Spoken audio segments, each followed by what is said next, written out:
Olá, hoje terça-feira, 13 de janeiro de 2026. O mercado acorda com uma sensação estranha no ar. Não é pânico, mas também não é calma, né? Exato. Nossas fontes definem isso como fragilidade reativa institucional. Um nome bem técnico, mas que captura o sentimento. E o nosso objetivo hoje é entender as forças que vão brigar pelo preço do dólar. De um lado, o cenário global pegando fogo com dados de inflação e uma crise nos Estados Unidos. E do outro, a mecânica interna quase invisível do nosso mercado de opções. Um verdadeiro quebra-cabeça. Vamos montar ele então? Exato. As fontes que a gente tem na mesa hoje são um misto de relatórios de estratégia global, notas de mesas de operação e uma análise quantitativa bem profunda da estrutura do WDO, o nosso dólar futuro. E a tese central? A tese é que o dia vai ser um verdadeiro cabo de guerra. De um lado da corda, a divulgação do CPI, a inflação americana, que vem com uma armadilha estatística. Certo. E do outro lado, uma briga feia entre a Casa Branca e o Federal Reserve, que está abalando a confiança do sistema inteiro. Ok, vamos começar por essa armadilha. O evento do dia, talvez do mês, é o CPI americano às 10h30 da manhã. Por que esse dado, que já é sempre importante, está com um asterisco gigante do lado hoje? O asterisco se chama imputação de dados. Lembra daquela paralisação do governo americano no fim do ano passado? Lembro, durou mais de um mês, né? Exatamente. Foram 43 dias. Durante esse período, o Bureau of Labor Statistics, que é o IBGE deles, não conseguiu coletar os preços como sempre faz. Ah, entendi. Então, para os dados de outubro e novembro, eles tiveram que, na prática, estimar ou chutar boa parte da inflação. E agora a conta dessa estimativa chegou, é o que o mercado está chamando de efeito payback, certo? Perfeito, é exatamente isso. A realidade batendo na porta da estatística. E o que se espera? O mercado espera que os dados de hoje venham com uma compensação por essas estimativas passadas. O Goldman Sachs, por exemplo, calcula que só o desmonte dessas distorções pode jogar 0,17 ponto percentual a mais no núcleo da inflação. Uau! E aí que mora o perigo, sabe? A dispersão das projeções está gigantesca. Me dá uma ideia dessa confusão de números, o que o mercado espera e onde estão as surpresas. Bom, o consenso, a média do mercado, aponta para uma alta de 0,3%. Ok, o número base. Isso. Mas os whisper numbers, aqueles números que circulam nas mesas de grandes bancos, como o JP Morgan, falam em até 0,4%. Já é uma diferença grande. Edge, que é um modelo que tenta prever em tempo real, está cravando 0,22%. Nossa. Essa falta de consenso já é, por si só, um gatilho para uma volatilidade explosiva. Qualquer número fora de 0,3% vai gerar uma reação violenta. Então temos essa bomba relógio estatística programada para as 10h30, mas o que realmente parece estar tirando o sono de todo mundo é o que acontece em Washington.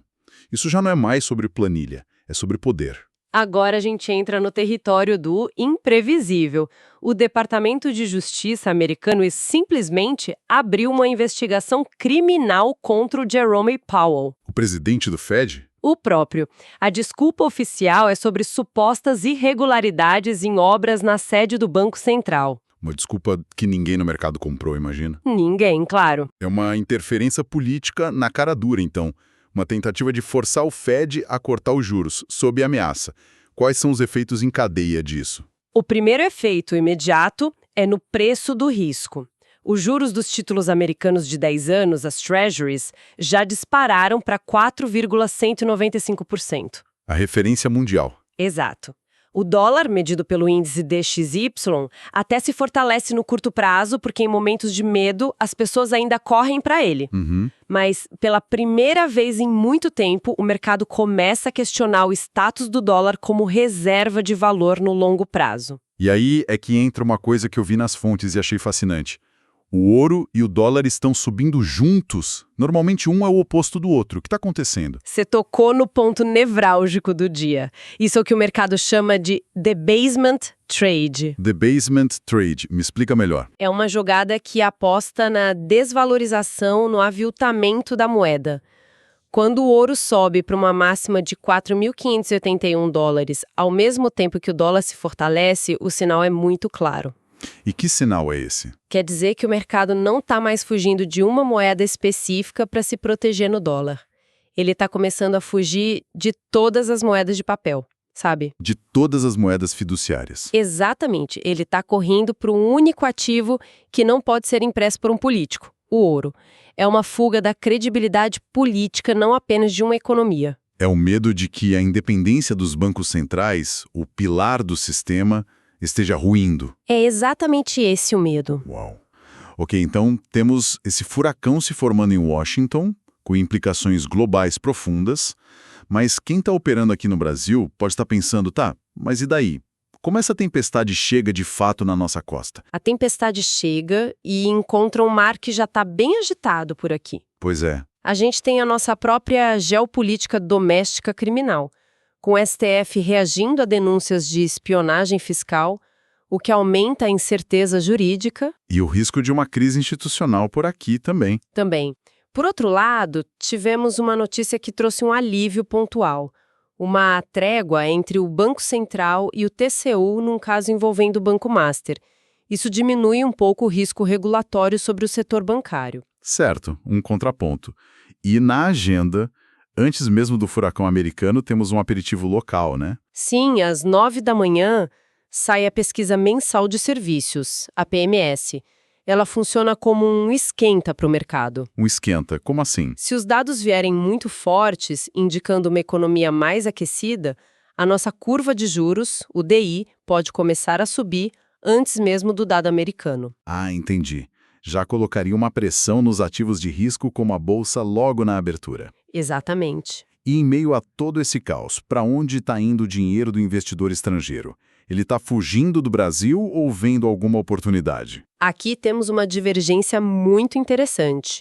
O EWZ, aquele ETF que representa a Bolsa Brasileira lá fora, se mostrou bem resiliente depois do fechamento de ontem. Isso é um bom sinal. É. E a análise de fluxo, olhando quem compra e quem vende, mostra que o gringo parou com aquela venda agressiva das últimas semanas.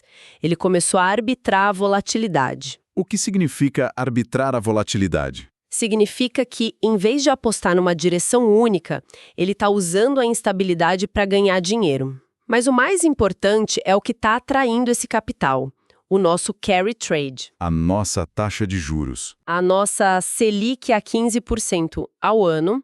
O prêmio para deixar o dinheiro aqui é enorme. Então, por baixo do pessimismo local, tem uma mão forte estrangeira que está silenciosamente montando posições. Interessante. Ok, então já entendemos o cenário macro. Medo global com oportunidade local. Agora vamos descer do helicóptero e botar a bota no chão, na microestrutura do mercado de dólar. Qual seria o ponto de partida para o WDO hoje? Ótima analogia. O ponto de partida, o nosso "você está aqui", é o preço spot, que está girando em torno de 5.402. Certo.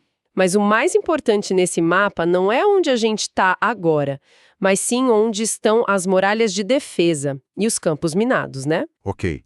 Então, qual é a principal linha de defesa para hoje?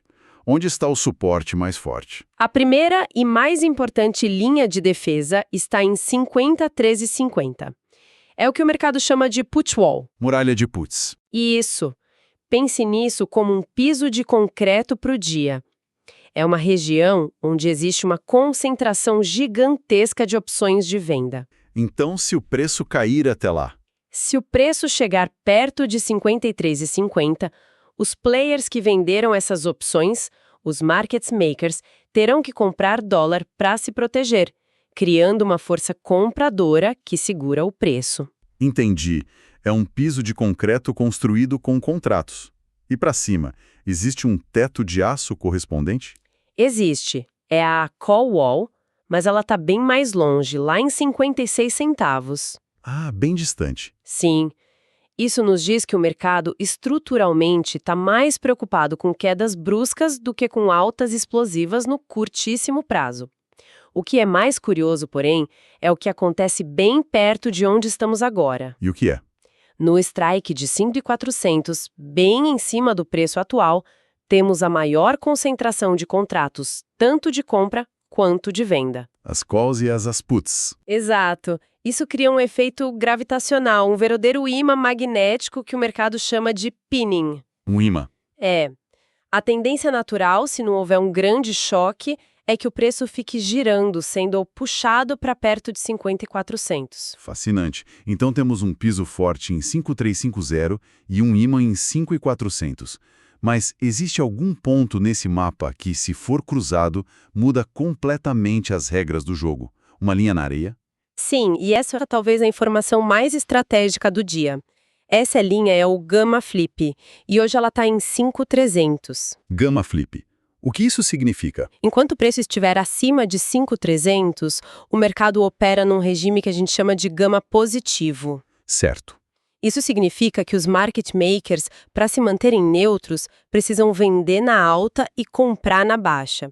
Eles agem como amortecedores, sabe? Absorvendo a volatilidade. Deixando o mercado mais travado. Isso, com reversão à média. E se o preço cair abaixo de 5.300? Aí o jogo vira. Entramos em gama negativo. Os market makers são forçados a fazer o oposto. Eles precisam vender quando o mercado cai e comprar quando o mercado sobe. Nossa! Eles deixam de ser amortecedores e se tornam aceleradores do movimento. Uma pequena queda vira uma avalanche. Então, 5.300 é o ponto de não retorno. Para a estabilidade de hoje, sim. O fato de estar bem abaixo do preço atual nos dá uma bela zona de segurança estrutural. Certo. O mapa está claro, piso em 5.350, ímã em 5.400, linha do caos em 5.300. Mas e o sentimento geral embutido nesses contratos? Ele está otimista ou pessimista com o real? A métrica para isso é o delta agregado, e ele está negativo em menos 825. O que isso quer dizer na prática? De forma simples, diz que, na soma de tudo, há mais gente comprando proteção contra uma alta do dólar do que contra uma queda. Ah, então o viés de fundo é mais pessimista para o real. Exatamente. Apesar da estrutura ser defensiva e travada, o viés é esse. A volatilidade implícita, por sua vez, nos dá um range provável para o dia entre 5.365 e 5.438. Perfeito. O quebra-cabeça está montado. De um lado, essa estrutura de opções segurando o preço. Do outro, o canhão do CPI e a crise americana prontos para rasgar essa estrutura. Como a gente conecta tudo em cenários práticos? A batalha é essa: a defesa estrutural do gama positivo contra o risco do macro. O dia é totalmente condicional ao que acontecer às 10h30. Podemos traçar 3 caminhos. Vamos a eles. Qual o cenário base, o mais provável? O cenário 1, mais provável, é o CPI vir em linha cravando 0,3%. O feijão com arroz. Isso. A reação do mercado seria de alívio. Ufa, não veio a surpresa negativa. Nesse caso, a estrutura de opções prevalece. O dólar tende a ficar travado, negociando entre 5.350 e 5.420. Um dia mais morno. Exato, de pouca direção. Bom para quem opera volatilidade. Certo. E se vier uma surpresa boa, um cenário mais otimista para o nosso real?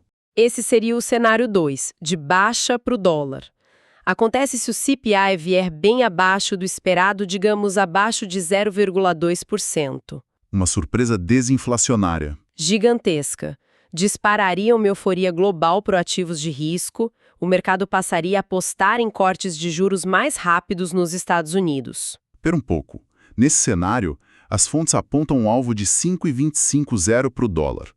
É uma queda bem expressiva, quase 3%. Isso não parece otimista demais? Mesmo com o CPI baixo, essa crise toda nos Estados Unidos não seguraria um pouco esse otimismo? É uma ótima observação. O que os modelos sugerem é que um CPI muito baixo seria um game changer tão grande para a política monetária que, no curto prazo, ele ofuscaria o ruído político. O fluxo de dinheiro seria muito forte. A sede dos investidores pelo nosso carry trade seria avassaladora. Mas você tem toda a razão. Não seria uma queda em linha reta. seria um movimento muito volátil, mas com forte tendência de queda para o dólar. Entendido. E, claro, precisamos falar do cenário de estresse. O que acontece se o payback estatístico vier com tudo? Esse é o cenário 3, o de aversão ao risco total. Acontece se o CPI vier acima de 0,4%. Pânico. Pânico total. O mercado leria isso como a inflação está fora de controle e o Fed está sob ataque político, sem poder de reação. E o dólar aqui? O WDO romperia com força a resistência de 5,475, com alvo em 5,550. Nesse cenário, o dólar, junto com o ouro, se tornam os únicos portos seguros e a volatilidade explode. A estrutura de opções seria simplesmente atropelada. O mapa estratégico está bem claro. Fascinante. Toda essa matemática, put walls, call walls, tudo isso assume que as regras do jogo são estáveis, né? Mas a sua provocação final é que estamos questionando o próprio árbitro, é isso? Exatamente. Toda a nossa análise da estrutura de opções, essa mecânica de amortecimento, é construída sobre uma premissa fundamental, que os market makers operam para permanecerem neutros. Eles são a graxa na engrenagem. Isso, mas a pressão sobre o Fed levanta uma questão muito mais profunda. O que acontece quando o maior market maker de todos, o próprio Banco Central, passa a ser percebido como não sendo mais neutro? Como os modelos reagem a isso? É a grande questão.